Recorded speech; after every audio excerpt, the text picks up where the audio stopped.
Assalamualaikum warahmatullahi wabarakatuh.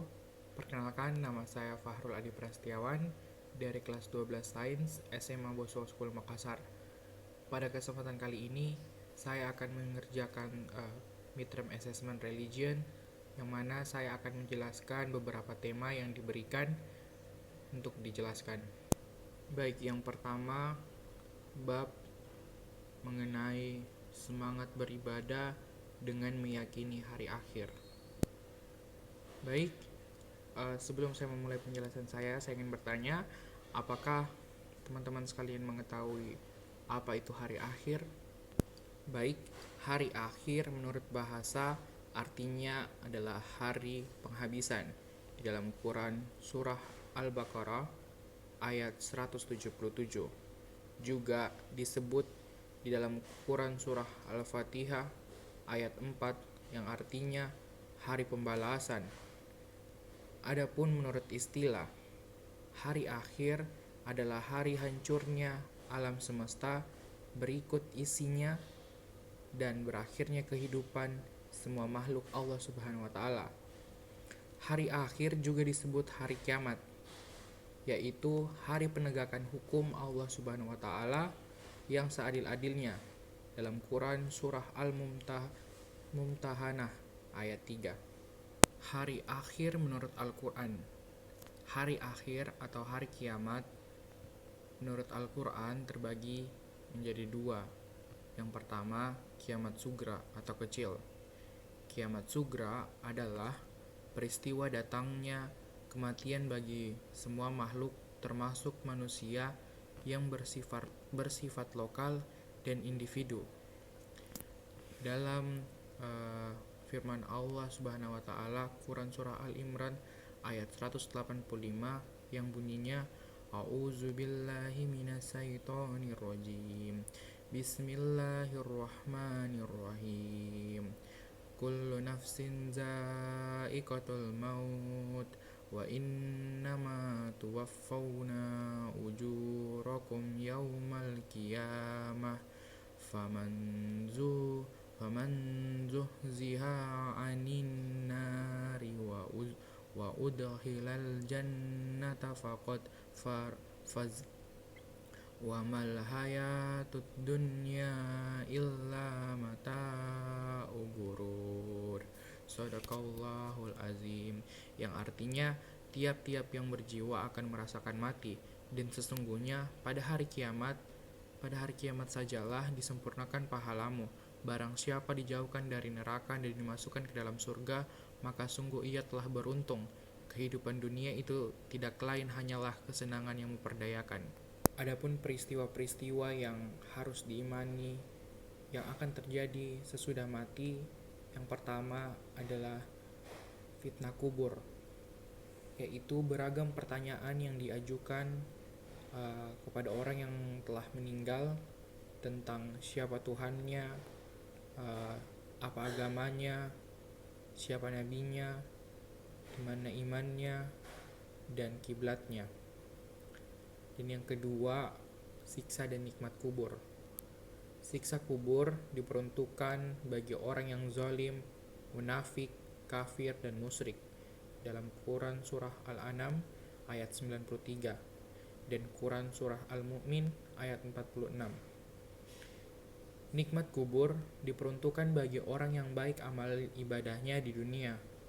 Quran surah Al-Imran ayat 169 sampai 170 dan Quran surah Al-Baqarah ayat 154. Yang kedua, kiamat kubra atau besar.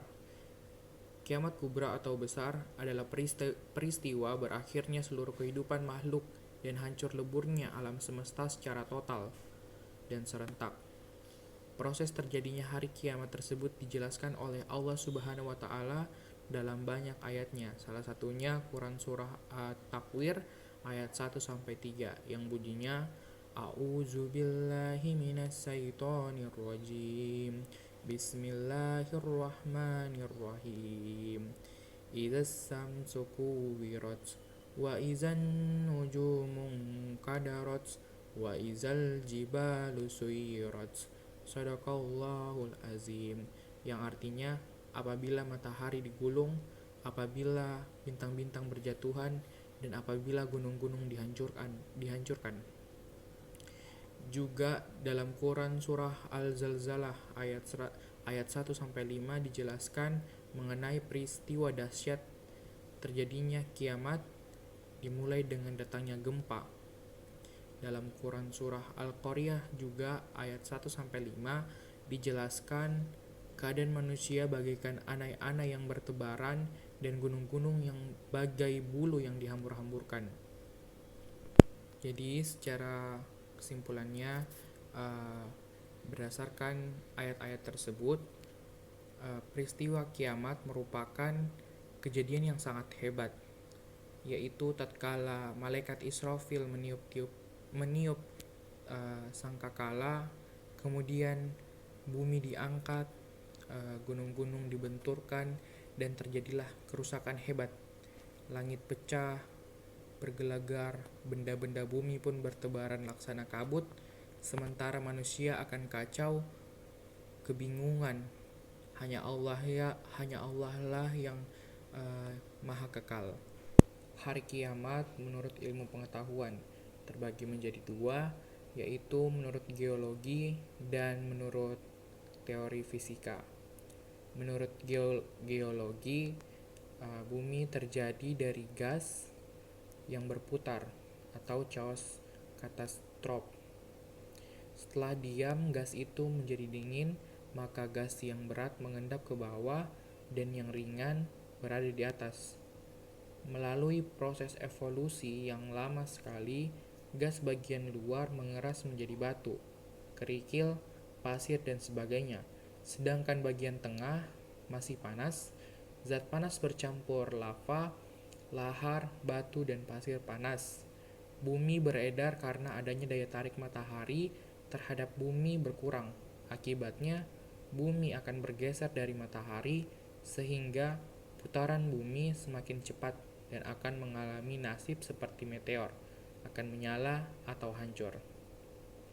Sedangkan menurut teori fisika, kalau suatu ketika matahari tidak muncul atau cahayanya redup karena tenaga atau sinarnya habis, maka tidak ada angin dan awan yang berakibat hujan tidak akan turun lagi. Selanjutnya, gunung-gunung akan meletus, ombak bergulung-gulung, air laut naik sehingga hancurlah bumi ini.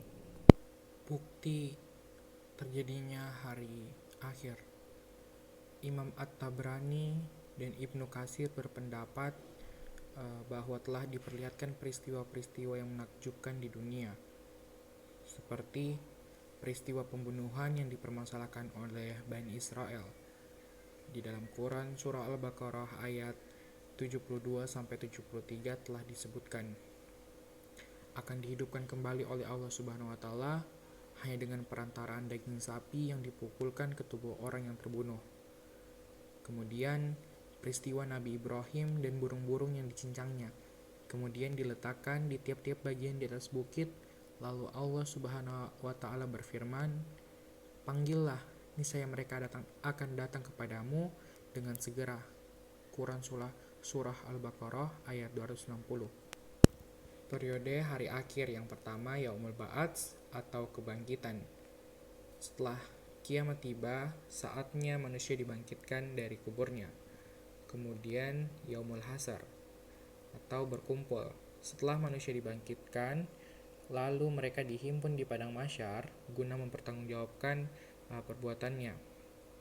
Dan buku catatan, di mana di sini dimulai di perhitungan.